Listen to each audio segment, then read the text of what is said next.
Welcome to the Grief Ladies, the practical guide to what comes next. I'm Kelly Doherty. And I'm Karen Arnold, and we are two grief professionals with over 50 years of combined experience.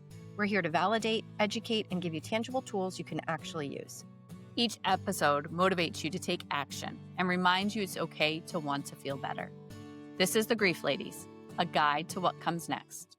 Hi, everybody, and welcome to today's Grief Ladies podcast. I'm Karen here with Kelly, and today we are welcoming a guest to talk about the letter R for rebuilding. So I think even just a couple of our pre-talks here, I think we have lots and lots to talk about. So I want you to join us. So welcoming Caroline Melkonian, and we always start by reading a bio, and then we'll get to know Caroline a little bit more. So Caroline's an experienced mediator with more than 20 years of negotiation expertise, helping individuals and families resolve conflict with compassion, confidentiality, and respect. A patient and empathetic listener, she guides people through difficult conversations and works collaboratively to create practical, lasting solutions. Her primary focus is divorce mediation, where she helps couples avoid the expense and stress of litigation by developing customized agreements that address parenting arrangements, finances, and asset division. Caroline is particularly committed to preserving healthy parent-child and co-parenting relationships, helping families move forward with greater understanding, dignity, and cooperation. So, Caroline, welcome.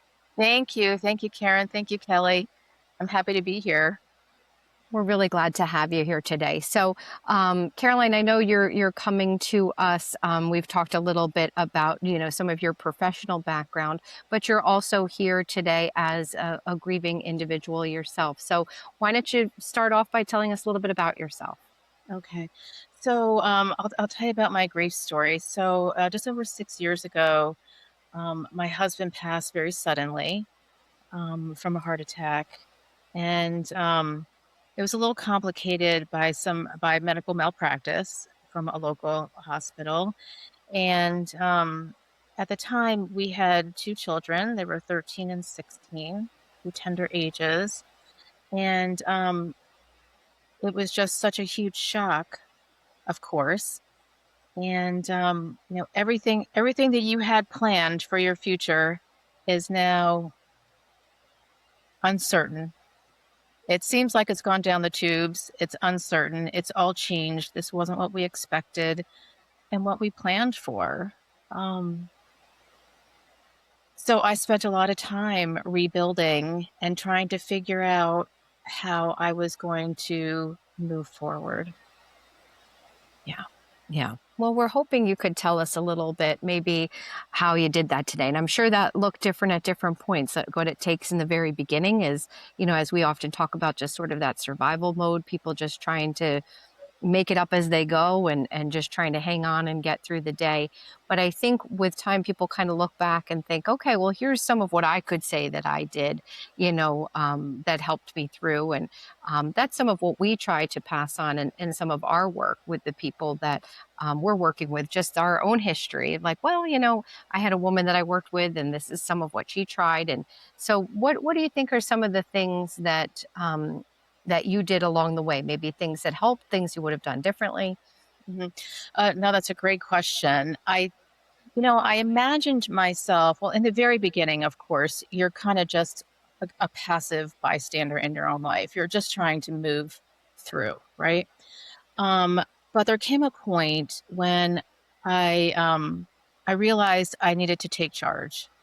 And I needed to make things predictable for myself. And it stemmed from an interaction with my sister, who was coming up to help me. It was very helpful.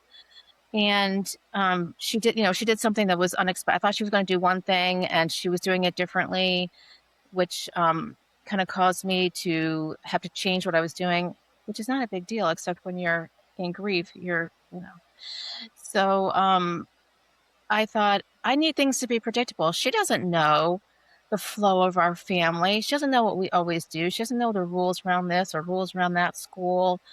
I need to just take charge. So I imagined myself just on a raft going down the Whitewater Rapids. And if you've ever been down them, they're very fast. You need to have special protection. You need to have you need to avoid the waterfalls that come up all of a sudden. You get stuck on a rock.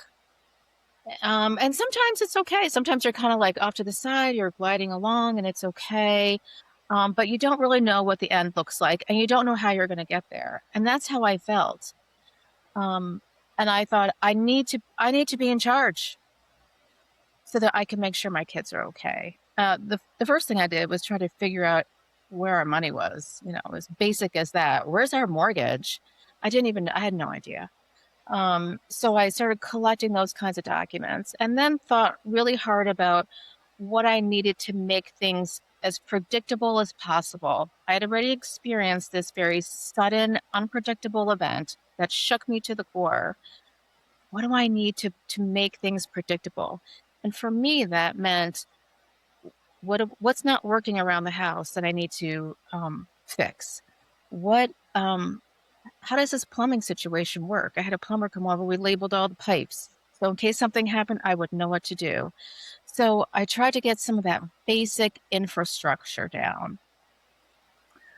At some point, I did start thinking about what my life was going to look like because whether I liked it or not, it wasn't going to look like what I thought it was. And while I was very focused on my children and not focused on myself at all, I just had this nagging feeling that there was something else for me and that I really needed to participate actively in my life and figure out what I was supposed to be doing. Of course, at that time, I was really dealing with teenagers. Um, my daughter she was 16. I think it's hard enough for a mom to parent a 16-year-old. Um, But without my husband and his stability and security and his empathy and the way that he was able to always work with her, to talk to her, um, our relationship was very difficult. And it was very difficult for me to parent alone. And I needed to figure out how to make that better. I needed to figure out how to make her see me as the person who was going to protect her and who listened to her, and who provided her with security. And that's when I hired a coach to kind of help me figure out where do I go from here. And I did a little thinking about where I was supposed to be going and how I was going to get there, and tried to be really strategic about that. And the first thing I needed to do was figure out how to make sure my kids were okay. And that's really the way that I honor my husband, is making sure that our family is okay, that we come out of this and we're doing well and healthy. And that's when I hired like a parenting coach to really help me step into this new role. I know I've talked a lot. If you want to ask any questions. Well, basically, what I spent a lot of time figuring out what I needed. Where was I going to go? What do I need to get there? Because I need to make sure my kids are okay. So it sounds like there was a lot of your focus on your children, which I totally understand. But how did you find that balance with dealing and with your own grief that you're experiencing while parenting them? Like how I understand getting some sense of control for you was good, but like how did you make space and time for your grief while navigating all of that you had to take on with being, you know, now being the only parent for your kids and also dealing with all the home things and Mm. figuring out where your mortgage is, right? So how did you make the space for your grief? Well, in the beginning, Kelly, I didn't. I couldn't. I didn't have space for it. Mhm. I could only think about my children. Um, And then when things really came to a head and I realized I needed to be an active participant and be the leader of this family instead of being a passive part of the family, um, that's when I was able to really find space to deal with some of this grief and help me. And that was with that parenting coach that I worked with. She really helped me deal with a lot of the grief, identify what I still had, and not just what I lost, and figure out what that was going to look like and how my life was going to be meaningful going forward. Yeah. Um, And how are your obviously I was a grieving teen, so I always have have a lot of compassion when I hear stories about grieving teens. And so, how are they doing now? How are You your know kids what? doing 6 years later? Yes, 6 years later, they're doing very well. Thank you for asking. They're really thriving. I felt like there was a couple years that we just kind of stayed static. We're kind of, I always call it like we're steeping in a cup of tea. We steeped in that cup of tea for a while. And now they're really thriving. Thank you. If you've been listening to the Grief Ladies podcast and you're finding comfort, validation, or practical tools along the way, we'd love to invite you to explore more of what we're creating through the Grief Ladies. On our website, griefladies.com, you're going to find links for books, journals, workshops, podcast episodes, and other created grief resources designed to help you navigate grief in a real, honest, and grounded way, without pressure to move on or to leave your loved one behind. We're especially excited about our growing book series created to make grief information more approachable, relatable, and easier to digest. Each book focuses on different grief experiences and challenges, offering practical insights, validation, prompts, and coping tools you can use in everyday life. Whether you're grieving the death of someone you love, supporting someone who is grieving, or trying to better understand your own experience, we hope these offerings help you feel less alone and more supported in what comes next. Visit griefladies.com to explore all of our offerings. Now back to our podcast. Yeah. Thank you. That's nice to hear. And I mean, I love what you said about making things predictable for yourself, because I think that's so much of what Kelly and I talk about with this idea of rebuilding. It's about structure, it's about routine. And it's not a thing that gets talked about a lot in grief, but it's amazing how how big a difference it can make if we are getting to feel like we get some control over something, Hmm. or if something feels familiar, or if something is predictable. Now we know things can still come along, like you said, your sister coming to visit, and Right. things shake up that routine, but we're really trying to create something, because for most people, maybe especially with the loss of a spouse or a partner, they're so much a part of your routine Yeah. that without them, you really are trying to figure this out, kind of from scratch. Hmm. So, I really do like that advice for people to try to create sort of your own predictability. And I think that's a great, great takeaway for people, because it does kind of answer that, where do I go from here? This is what's happened. Here's where I am, but where do I go from here? And that's, one of those like kind of actionable steps that Kelly and I talk about. Yeah. Um, so Caroline, we had, kind of talked about some of your professional background, and you had mentioned that you thought that some of that came into play with your grief. So can you tell us a little bit about that? Well, it's really interesting. I think I said that I really felt like my career needed to change. Like there was something else waiting for me that I was supposed to be doing. And I I have a lot of empathy, obviously, from what I've been through for people who are going through uncertainty. Mm, So if they have an uncertain or stressful time, I I get that, and I feel like I'm pretty confident in helping you through that. So I thought long and hard about what I wanted to be doing for the rest of my career, for that next stage that had changed.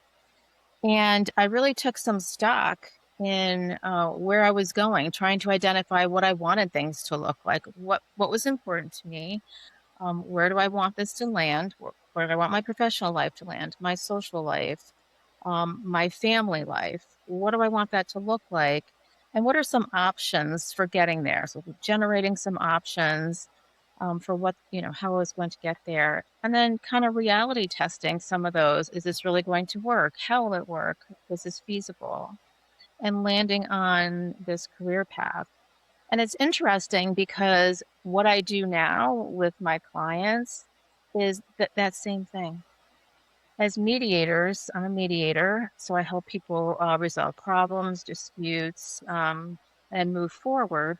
That's exactly what we do. We identify your interests, we generate some options for resolving those interests, and then we reality test them, see what's going to work, and then we land on something, we move forward.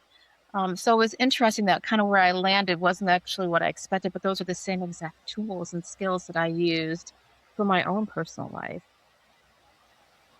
yeah, it's pretty nice when you can see Because I think in some ways people have skills. As I remember doing groups in person, and I would say to people, like, there's things you've survived. This may be the biggest, hardest thing you have ever gone through. There's no question about it. But it's not to say that there haven't been some really big challenges. And while in grief, I think we can feel so distant from those parts of ourselves, and some of our skills and some of the things that we feel or would have felt confident about before may not feel as accessible. I think it is something to do to stop and be like, okay, like, what has helped me through before? What do I have access to? Yes. Because it's kind of easy for all that to just blur and feel very lost to us. So I think it's really neat that, you had that professional, capacity, and then figured out where it could work for you. But you're so right, Karen. Like, I had all these leadership skills that I was using in my professional life that I was not using in my home life. Like I said, I was like a passive participant. I was trying to be present. I thought that was important, but I needed to just keep moving. And that's all I was doing was moving, which is good in the beginning. But at some point, where are those leadership skills that I did have? How do I do team building in my own family? How do I make management decisions for the welfare of this family? How do I let them know that I'm in charge and I've got you um, to this family? And it was hard for me to see that. Yeah. And understandably, I mean, I know in my groups we talk about there's all different types of losses. And as I'll always say, there's no good way to lose somebody. Right. But when it happens suddenly, it means there was no time to prepare. So there's other things that you're kind of trying to catch up on. Like you said, the mortgage and, Mhm. things that as a couple, you kind of split, you do this, I do this. And there's a lot of like catch up that you're trying to do. So sometimes just the weight of all of that can take away from the ability to like think about where I'm at and what I need. So some of that I think needs to, when people talk about timelines, that's why Kelly and I are really cautious, because there's so many other factors that could be determining where you are and how long it's going to feel that way until maybe you can sort of get to that next space. But I really liked what you said, Caroline. It's like the earlier parts, and then there's a transition, and we Right. don't know when that's going to be. It'll be different for everybody, but it's the reminder that it does change. And especially for anybody who's listening in that very, very early parts of it, it can be hard to think that that's true, but it feels like you're here kind of uh, Yes, demonstrating that. exactly. And I always tell people it's like I said before, you're steeping in a cup of tea and things are moving along, and then all of a sudden that tea becomes bitter, right? And that's when you need to make a change. Like, Mm, okay, I need to make a change. I need to do something different. And you sit in it for a while, and I think that's really good. But at some point, you've got to make a change yeah. and move to that next stage. Yeah, absolutely. And so I'm curious, now that you are 6 years out, for some of maybe the people who are earlier in their grief and worried what it's going to look like, how are they going to feel in a few years? What would you say, what have you learned about grief, and what have you learned about yourself in these past 6 years? I have learned that I'm really strong, and I think I'd undergone some hardships before this, so I thought I could handle everything. And then this happened, and I'm like, but I didn't plan on this happening. Um, yeah, I'm very strong. We are stronger than we know. And I think something that just resonates with me is to take charge, drive your own bus, um, make a plan, be the leader, because it's easy, especially in the beginning, which is I think totally fine to just kind of go with the flow because you're just trying to get out of bed in the morning. I get that. But at some point, how are you going to take charge and make this new life for yourself? What does that look like and how are you going to do it? You got to actively participate in your life. Mm. Yeah, definitely. So I'm curious because I don't feel like we've kind of have talked about this on the podcast, but your husband died as a result of medical malpractice, which brings all sorts of different emotions to the loss as well. Sudden, but I'm sure a lot of anger and resentment. And what was it like to navigate that process and that piece? Yeah. You know, the it was very stressful because, I was tied up in litigation for, 2 years, and, um and that's very stressful. That's one more uncertainty, and you know what happens when there's uncertainty in our lives. We fill in the blanks, we feel anxious, we can't make good decisions, and I was expected to make a lot of decisions that had a huge impact on our family. Um, it is now my responsibility to, 1, get justice for my husband, 2, to make sure we would be okay financially, so I could support this family, and 3, to bring to light to other people that they need advocates when they go to, some of these hospitals. So I felt like there was a lot on my shoulders, and trying to make those decisions all by yourself that are so huge and impactful was very, very difficult, very difficult.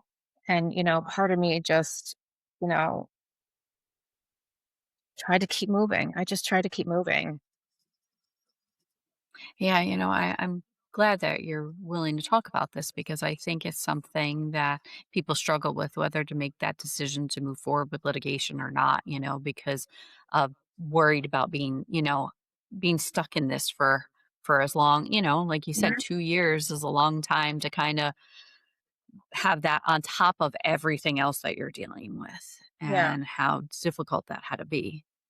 It was very difficult. I'll tell you, I had, great supports around that with, my attorney team, and I had a lot of information and I knew exactly what happened. And it was so solid that I felt like I had to get justice for him.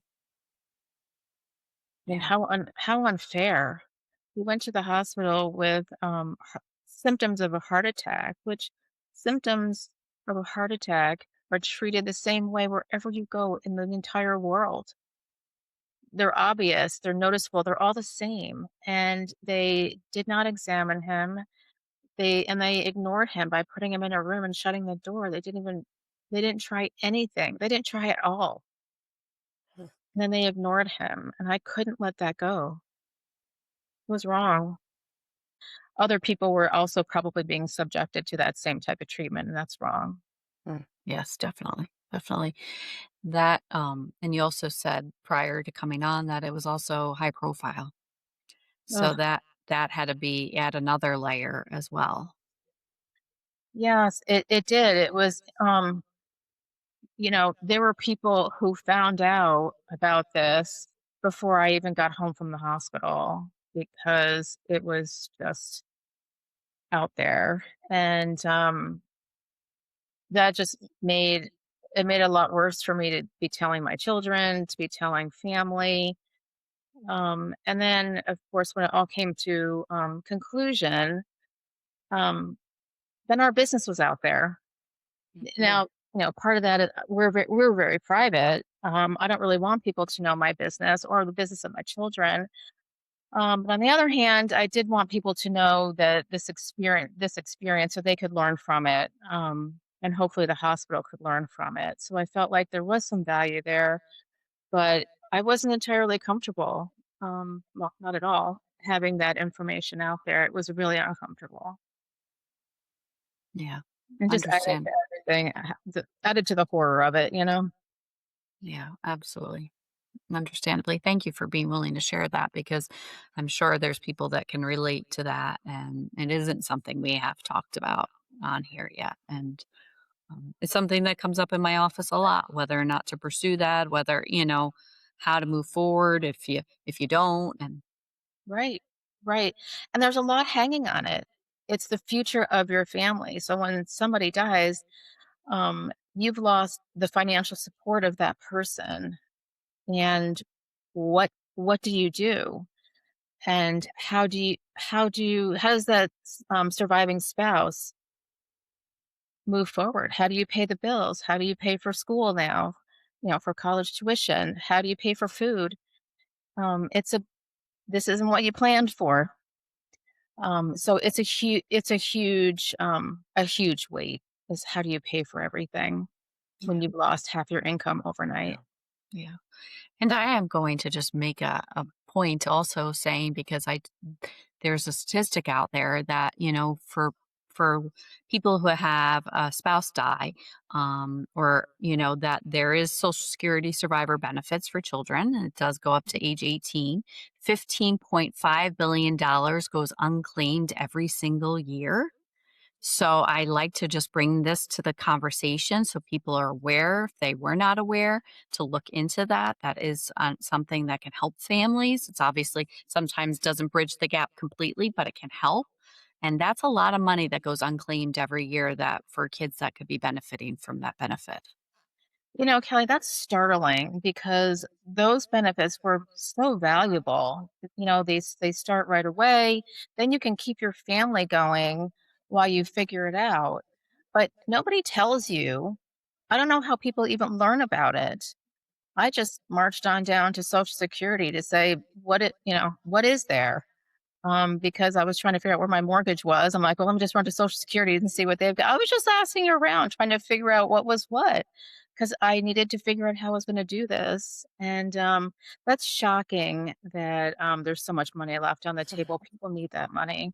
Yeah, absolutely. Yeah. And, funeral homes probably, tell families, but when you're in such early grief and in such shock, I don't think people absorb half of that and even hear and know what is available to them. Yeah, you don't. You don't. You're right.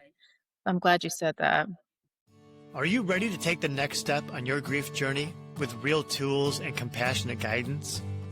The Grief Ladies are launching a brand new workshop series based on their signature grief GRIEF framework. 5 trail markers to help you find your footing after your loss: grounding, rebuilding, interacting, evolving, and finding. Each workshop focuses on one trail marker, guiding you through practical steps to move from surviving to living again, all in a space that's honest, supportive, and real. Led by grief experts Kelly Doherty and Karen Arnold, these workshops combine decades of experience with tools you can start using today. Visit griefladies.com to explore the upcoming workshops, because you don't have to climb this mountain alone. So, Carolyn, we always talk about celebrating their life. And first, what was your husband's name? Michael. Michael. Okay, thank you. So, celebrating their life is really about being able to shift the focus from the death to the life, to the good, to the memories that still remain. It's about staying connected. How do you and your children still celebrate Michael's life? Mm. That's a great question. I had so many of the widows I was meeting early on. They were doing scholarships in the memory of their husband. They were building foundations in the memory of their husband, and I really felt that. Do I have the capacity to do that right now? And I felt so pressure to do this big ta-da. Um, when really my focus needed to be on, again, making sure the children were okay. And I felt like that was an honor to him, making sure all of us were okay. That's what he would have wanted. That's what he worked for. And that's what he would have wanted. And so um, early on, that's what I focused on. Got rid of a lot of things that were going on in my life so that I could just be home and be present and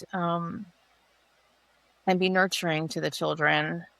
And then we do some special things. My husband loved certain meals, and he loved his cherry pie. So the cherry pie comes out for special celebrations like birthday and Father's Day, even at Christmas, so that we remember him.